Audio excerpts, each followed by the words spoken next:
आप क्या करेंगे अगर आपका सिलाई मशीन मॉडल बंद हो चुका है या फिर उसके पार्ट्स नहीं मिलते और आपको सिलाई करने में दिक्कत आ रही है, बार बार रिपेयरिंग में परेशानी आ रही है, तो क्या करना आपके लिए सही रहेगा? क्या नई मशीन खरीदनी चाहिए? रिपेयरिंग कैसे करानी चाहिए? कैसे पार्ट्स के लिए जद्दोजहद करनी चाहिए? और क्या आपके लिए विकल्प हैं ऐसी सिचुएशन में जब आपने जो सिलाई मशीन खरीदी थी उसका मॉडल पुराना हो गया है या फिर लोकली उसके लिए आपके पास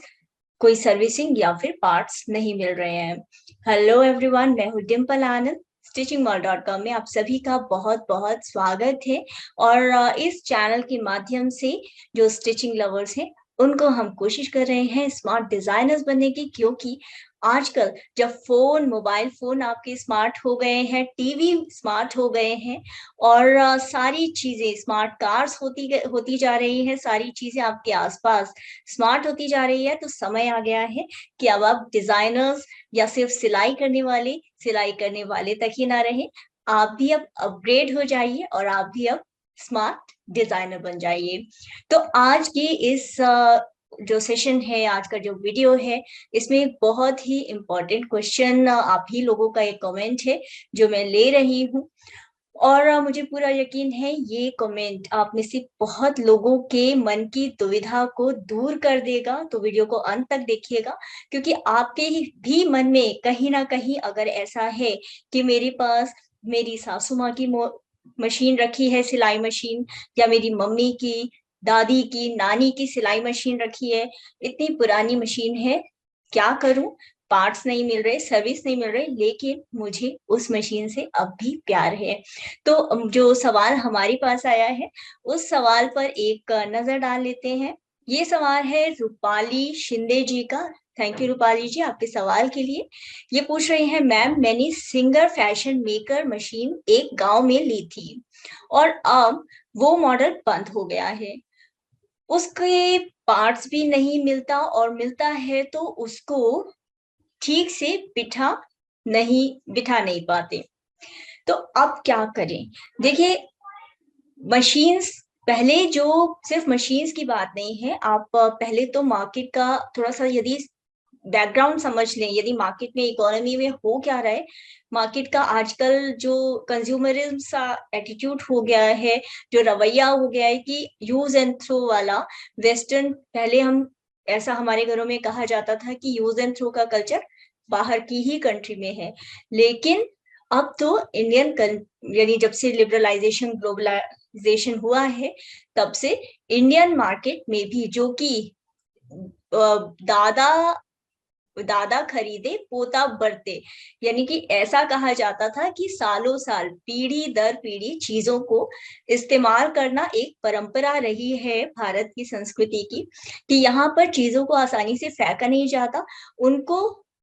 जो रिसाइकल किया जाता है या फिर तब तक कंजर्व किया जाता है, तब तक यूज किया जाता है जब तक कि उसका मैक्सिमम ऑप्टिमाइजेशन, यानी मैक्सिमम उसका यूज ना हो जाए और पैसे पैसे की वसूली ना हो जाए। और पैसे की वसूली से भी ज्यादा बड़ी बात कि जो रिसोर्सेज हैं हमारे आसपास, उनकी बर्बादी ना हो। तो पहले का कल्चर इस तरीके का हुआ करता था, उसी हिसाब से प्रोडक्ट भी होते थे कि अगर एम्बेसडर है तो वो भी सालों साल चलती थी गाड़ी के नाम पर, या फिर कोई भी चीज, क्योंकि लिमिटेड ब्रांड्स अवेलेबल थे, लिमिटेड तरीके की चीजें अवेलेबल थी। सेम केस सिलाई मशीन्स के बारे में भी था कि आपके पास एक ही तरीके की अलग अलग कंपनियां में भी आपके पास बहुत ज्यादा ऑप्शंस तो थी नहीं, सिंगर थी, उषा थी, एक दो कुछ लोकल कंपनीज थी, तो बहुत ज्यादा ऑप्शंस थी भी नहीं। और जिसको मशीन चाहिए होती थी वही डोमेस्टिक मशीन, मैनुअल मशीन खरीद लेते थे। यदि टेलर्स हैं तो टेलर मास्टर यानी टेलरिंग मशीन ले लेते थे या फुल शटल मशीन ले लेते थे। तो यही कुछ तरीके की ऑप्शंस होती थी। तो कंपनियों के लिए भी एक, उनके लिए एक रिस्पॉन्सिबिलिटी होती थी कि वो ऐसी चीज बनाती थी कि एक चीज को सालों साल, यानी कि 25 30 45 साल, उससे भी ज्यादा, यानी सालों, पीढ़ी दर पीढ़ी चीजें कायम रहे,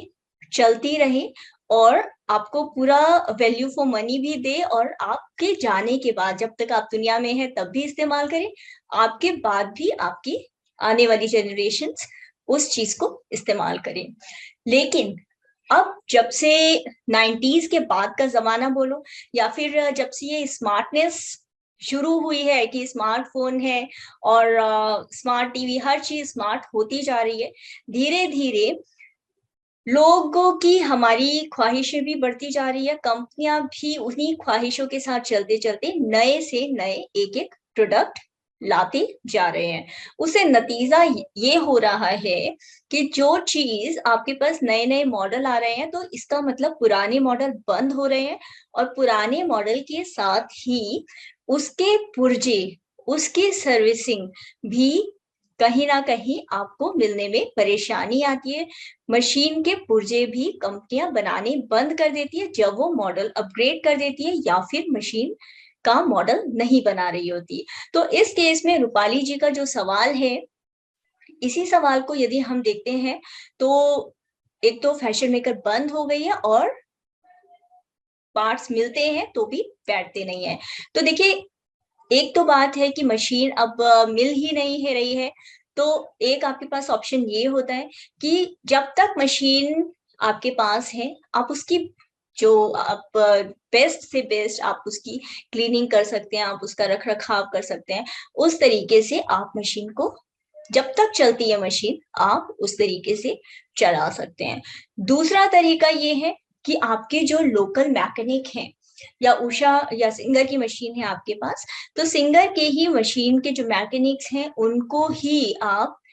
उनसे ठीक कराने का काम कर सकते हैं। लेकिन आपकी जो मेन प्रॉब्लम है वो है कि मशीन के पार्ट्स बैठते नहीं है। तो देखिए, अगर मशीन के पार्ट्स कुछ ऐसे हैं कि जिनके बिना काम चल सकता है, जैसे कि नीडल थ्रेडर है, तो नीडल थ्रेडर वैसे फैशन मेकर में नहीं होता, लेकिन बाय चांस कोई ऐसा पार्ट है एम्ब्रॉयडरी से रिलेटेड या कुछ ऐसा है जिसके बिना मशीन चल सकती है, आपको ज्यादा तकलीफ नहीं होगी, सीधी सिलाई जिगजैग आपका कर सकती है बेसिक, तो ठीक है, आप जब तक मशीन चलती है तब तक चला सकते हैं। दूसरा तो ऑप्शन जाहिर सा है कि अब मशीन सही काम नहीं कर रही, ऑप्टिमाइज नहीं, मतलब पूरी तरीके से जिस पर्पस के लिए आपने खरीदा था उस पर्पस में ठीक से काम नहीं कर रही, तो मकसद यही रह जाता है कि आप मशीन को अब बदल ले। अब आप कहेंगे कि इतनी महंगी मशीन खरीदी थी, ऑटोमेटिक मशीन, तो मैनुअल मशीन से महंगी आती है,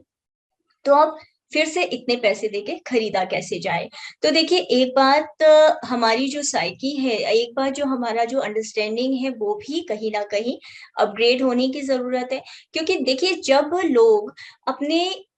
अपने अगर घर में देखेंगे, आप अपनी मशीन को देखेंगे, तो देखेंगे कि मशीन घर में एक इकलौती ऐसी चीज है, इकलौता अप्लायंस है, जो ना केवल आपके बहुत सारे पैसे बचाता है, क्योंकि कपड़ों का खर्चा,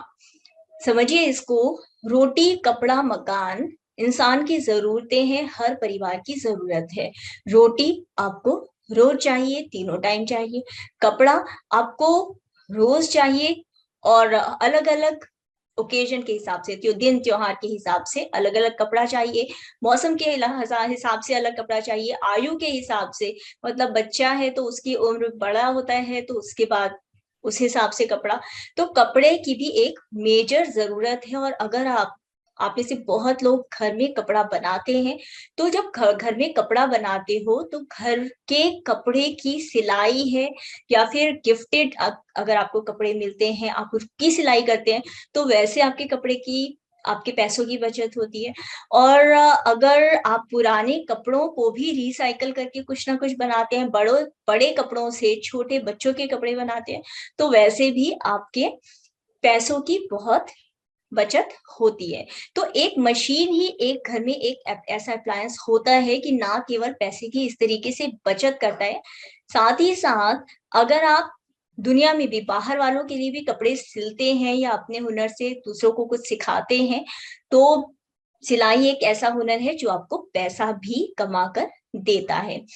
ऐसे में आप समझिए कि एक सिलाई मशीन क्यों एक ऐसा अप्लायंस है जिसको हम जिंदगी में एक बार खरीदते हैं, और हम सोचते हैं कि हम उसको कभी भी अपग्रेड ना करें, समय के साथ उसको हम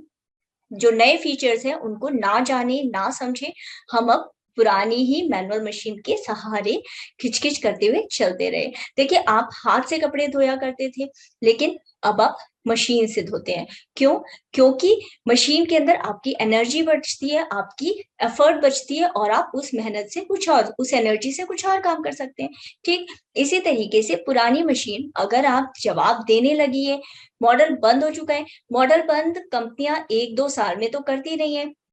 जब कई साल हो जाते हैं, यानी कि 8-10 साल हो जाते हैं, तभी कंपनियां जनरली मॉडल बंद करती हैं, और इस लेवल का करती है कि उसके पार्ट्स मार्केट में अवेलेबल नहीं होते। तो ये इस बात को ध्यान रखते हुए कि आपका मॉडल बंद हो गया है, 5-10 साल पुराना भी सही बेशक, लेकिन आप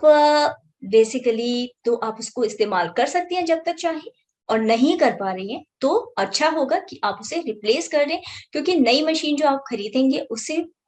यकीनन आपका समय भी बचेगा, आपका पैसा भी बचेगा, क्योंकि आप उससे ज्यादा अच्छे से ज्यादा बेहतर तरीके से सिलाई कर पाएंगी। मुझे उम्मीद है कि मैंने आपके सवाल का पूरा अच्छे से जवाब दिया। फिर भी आपका कोई डाउट रह गया हो तो नीचे आप कमेंट सेक्शन में लिख करके मुझे बता सकते हैं। इंस्टाग्राम पर आप और फेसबुक पर आप मुझे फॉलो कर सकते हैं स्टिचिंग मॉल के नाम से, या आई डिम्पल आनंद के नाम से, और चैनल को सब्सक्राइब जरूर कीजिएगा, क्योंकि जैसे आप मेरे आंसर्स का, आपके कमेंट्स को मैं आंसर देती हूँ उसका इंतजार करते हैं, मैं भी आपके कमेंट्स का, आपके लाइक्स का, आपके रिस्पॉन्स का इंतजार करती हूँ। तो सिर्फ स्टिचिंग करने वाले मत बनिए, स्मार्ट डिजाइनर बनिए, समय के साथ आगे बढ़िए, कुछ नया सीखिए और लोगों को भी सिखाइए। टेक केयर, मिलते हैं अगले वीडियो में।